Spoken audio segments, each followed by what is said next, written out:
Dear boomers, I am not a typical boomer. So say the fans of Tim Dillon come onto my YouTube channel and make comments like that. They say, well, you're not a typical boomer. And that might be based on the fact that Tim Dillon called me adorable and that he loved me. And I guess he wouldn't say that to a typical boomer. However, let me just go through some of the things that do point out how boomers are today. Now, they talk about work ethics. I have had a work ethic, that's for sure, working 40 years as a nurse full-time for most of my life. But they are motivated by position, perks, and prestige. And they are described as workaholics. Well, I can say that I'm a workaholic, but perks and prestige isn't something I ever related to. I just did my work for my patients. I ignored administration as long as I could until I couldn't handle the bullshit anymore. And the values. This is interesting. So they have loyalty to they have respect for authority and loyalty to their employers. They place high value on stability and are seen to be more resistant to change as compared to younger people. I've always been a rebel. I've always questioned authority, and so this may not have anything to do with me. Financial attitudes, they're very, very fiscally conservative. They do, amass great wealth and talk about the fear of losing their wealth quite regularly. And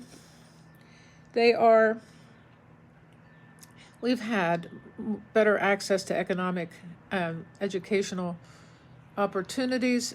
Education at a certain point, I remember, was free. And I took advantage of it when I went to nursing school back in 1980. However, education costs have risen. The student debt has gone out of control. And I can understand how we had these opportunities. We took advantage of them. And now younger people may not have those same advantages. And they don't. What can you say, man? We are not digital natives like the younger people, so we often struggle with technology, especially when in the hospital they went over to computer charting, and that became a real struggle. And a lot of older boomers left the workforce. They left nursing with all of their vast experience taking care of patients. They left, but I do think that digital agility has made younger people great nurses. Not in and of itself, they were attracted to the profession because they are great nurses. That's why they entered the profession. So now, because we're aging, we're very interested in health, beauty, and preserving, our youth, which is not anything like myself. I mean, it's not that I don't value longevity and value taking care of myself, but I am not into some of the things, Botox and facial lifting and this and that. I'm just not into it. I don't think the majority of boomers are necessarily into that. Certainly the celebrities in Hollywood are all interested in that. But that's not really where I'm at. And boomers are interested in lifelong learning, which I am interested in. And it's nothing to do with going to college and getting into a car and driving somewhere and learning things in a classroom. Thank God we don't have to do that anymore. That is disgusting. So other things that have to do with boomers, their consumer behavior is such that we are known to be fiscally responsible and have a lot of money, basically. We have significant spending power. And what does that really do? Spending and consumerism doesn't make anybody happy. We are targeted by marketers for products related to retirement, health, and leisurely activities. A lot of people don't feel like they can retire, but a lot of people do retire. And that's the way it is. But we were influenced by people like the Beatles and Elvis Presley and Bob Dylan and the moon landing and this kind of thing. You would have thought that we would remain as iconic as we were in our youth. But a lot of people really, I must admit, have become very conservative in their religious beliefs and in their political beliefs. And, I don't know why. Lots of us are still active in politics, and we still protest wars. But the culture is not like it was when we were growing up, in the sense that things are basically unraveling.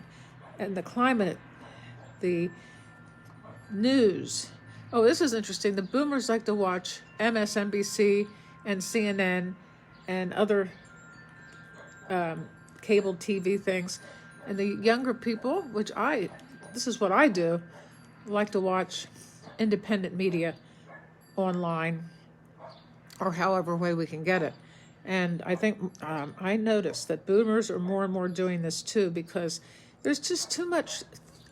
The MSNBC, CNN, Fox News, I don't know if you can really attribute much to them, but they are not telling the truth. They are not telling the truth about what is happening in the world. They cover things up, and by not talking about it, they're covering it up. I mean, you have to be honest about what is happening. What is a true journalist? A true journalist will tell the truth. And this is not what is going on television. So we are often caring for our older parents and our younger children. So we could be called the sandwich generation, I guess. But that is not really what's happening with me. And in general, the boomers resist technological change. And I think technology has gotten to the point where it is very complex. And when you're setting up an online business is so amazingly complex that I would rather keep it simple. That's where I'm at. And there's a perceived entitlement with the baby boomers. They think that they are owed everything. And that's why the younger people criticize us, because they feel that we are entitled, and because of the opportunities that we once had and that they no longer have. And the younger people no longer have. They don't have the opportunities, the free education. And they're so strapped with, if they actually went to college, which many people have, they are strapped with debt that they really resent. They resent the debt, the school debt, and I don't blame them, because really nothing has been done about it. A lot of lip service has been done about it. Bernie really believed in free education, and he almost got there, but it didn't happen. So even though we used to be significantly involved in social movements and social protest, the boomers really are more conservative when it comes to politics, more conservative when it comes to religion, and they've basically become kind of stayed into a mindset that is not me. It's not me. And I don't like to go out into the world and meet these people very much either. I mean, now I've just been retired since the 31st of December. I love being alone. I love the solitude, and I don't really like to get involved with anybody. People, they're crazy. I love them, but they're crazy. So anyway, what else can I say about everything? So there's a generational dynamic for sure, and they do highlight the challenges between the generations. There's no sense going into what I experienced as a younger boomer. I quit high school. I went on the road. I became homeless. and got involved in commune living. And that really was what informed my whole life, because commune living is socialism. And I believe I am a socialist because I believe everybody deserves a break. Everybody deserves to be cared for in our society. And that is really what I believe. And that's not what the typical boomer believes. And they do seem to try to keep it all for themselves. It could be that they are generous. I hope they have a will to give their vast wealth to their children. I hope they have a will. If nothing else, make a will, people. Please subscribe to this channel. I love you all. Take care of yourselves. Bye.